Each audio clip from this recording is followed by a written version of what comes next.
When this man was donating his kidney, the doctors operating saw a life-threatening complication.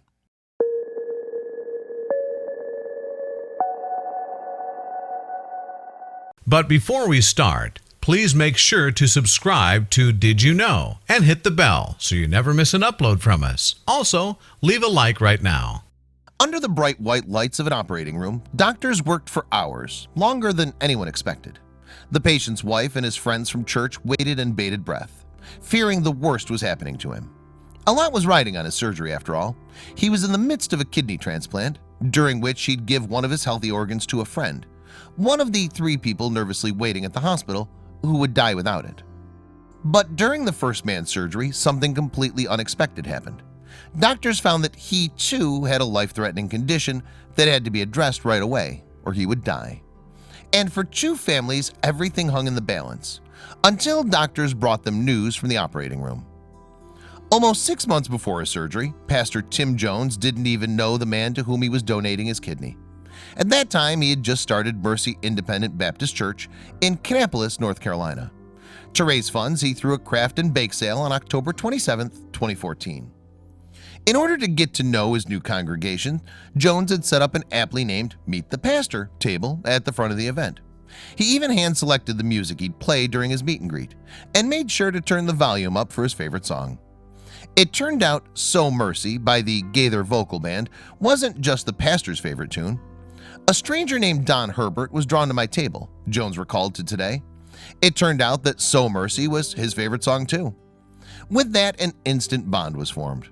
But the 2 men wouldn't realize how special of a connection they had until later on. First, Herbert's life would unravel when doctors at Duke University Hospital told him he was in dire need of a kidney transplant. Herbert had stage 5 kidney failure, which is often called end-stage renal failure, according to the National Kidney Center. Most patients who receive this diagnosis have a mere 10 to 15% of their kidney function left, causing side effects from fatigue, anemia, and nausea to breathing difficulties and seizures. Things wouldn't get easier for Herbert after that devastating news either. After his friends and family members underwent testing to see if they were viable donors, none were matches for the rigorous requirements as described by Jones. So Herbert's wife, Belinda, used social media to reach out, hoping someone from outside their inner circle would step up. The post was enough to sway the Herbert's pastor. Something inside me said I needed to help, and I agreed to take a test, said Jones. And it turned out it was pretty lucky that he did. My blood was 1 in 20,000 perfect match to be Don's kidney donor, he added. So on March 9, 2015, less than 6 months after Herbert and Jones met at the Meet the Pastor table, the pair prepared to undergo surgery. Doctors would operate on Jones first in order to remove the kidney before Herbert's transplantation surgery. Our wives waited with Don for 3 hours, then 5, then 7 hours, Jones recalled. Needless to say, they worried, Jones said, with doctors' lack of updates leaving everyone to wonder what's going on. It wasn't until doctors wheeled Herbert into surgery that the wives would find out Jones's fate. During the surgery to remove one of the pastor's kidneys for transplantation, doctors had found something that could have taken his life too. It was an aneurysm in Jones' renal artery, which was invisible behind his kidney until, of course, he had surgery to remove the organ.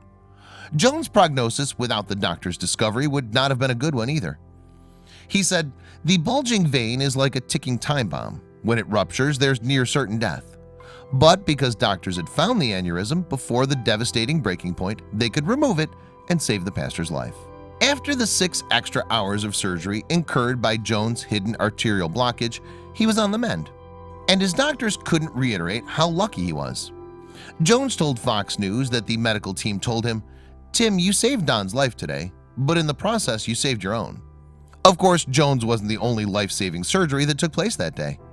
Both men recovered well from surgery, and a year after the operation, the Herberts commemorated the anniversary on their shared Facebook page, saying, "1 year ago today, a surgery to save 1 life became a miracle and saved 2 lives." Jones had a similar sentiment when he spoke to the Salisbury Post. "God used the story to save both our lives," he said. "If I hadn't listened to God's voice to give my kidney, I might not have been here much longer." Herbert had a more difficult time telling Fox News what Jones's gesture meant to him. "It's hard to find words to say what I feel in my heart Now for what he's done for me," he said. "Words can never convey the gratitude that I have for what he's done. Such a selfless thing to give a part of him to save me." Speaking to WBTV, Herbert urged others to be as gracious as his friend Pastor Tim Jones. "Nobody wants to help anybody anymore," Herbert said, "but I'm glad that there are still some people that are willing to help." Like Herbert once did, more than 100,000 in the US alone await a new kidney, while less than 17,000 organs are donated.